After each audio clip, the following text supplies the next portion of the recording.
everything will escape, and I'll know.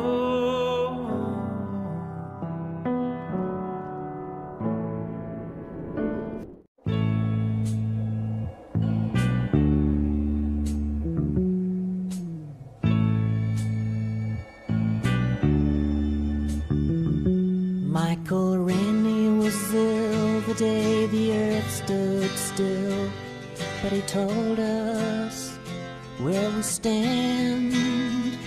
And Flash Gordon was there in silver underwear. Claude Rains was the invisible man. Then something went wrong for Fay Ray and King Kong. They got caught in a cellular jam. Then at a deadly pace, it came from outer space. And this is how the message ran.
in the sky that alarmed me significantly, that sent me on a little rabbi trail, okay? And this rabbi trail took me to a place that I really didn't want to go. So I'm going to give you a close-up of this picture here. This is the moon and the star, as you can see here, okay, that I'm talking about, that shows up again on Ishtar's chariot. But what I want to focus on is this. There's a close-up, ladies and gentlemen, and what does that look like? The Statue of Liberty. So I'm going to take a little bit of a rabbit trail for a second and get uncomfortable. And we're going to find out who Lady Liberty really is. So we're going to go back to the French sculptor Frederic Augustus Bartholdi. In 1834 to 1904, went to Egypt in 1868 for inspiration. The construction of the Statue of Liberty began in 1878. So let me talk about this for just a second. How many of you were told in school that the French donated the Statue of Liberty to the United States of America? Okay. How many know that is absolutely not the truth whatsoever? Okay? Whatever they tell you, just forget about it, right? It just totally backs what you were thinking in high school, which is, why am I here anyway, right? You find out years later, you were right. But what I want to talk about here is this. The Statue of Liberty, when Bartholdi was pitching this, he was a sculptor, okay? And as a sculptor, he was trying to build something great that had never been done before. And so he went to Egypt to be inspired because he knew that in Egypt, everything was huge, okay? Everything was big, from the pyramids to all the different statues. Everything was super life-size, and he wanted to get that inspiration. Keep that in mind. Then what he did was he went around the world pitching the Statue of Liberty. We were not the first place that he went to. He was a salesman and a sculptor at the same time.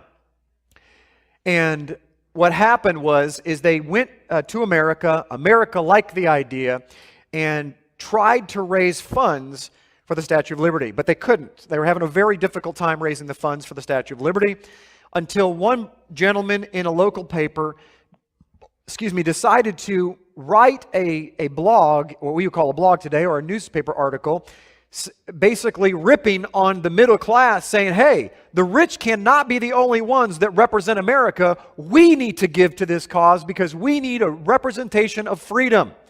And wouldn't you believe it, lo and behold, they raised the funds and they began the process of bringing the Statue of Liberty over to America and assembling it on American soil.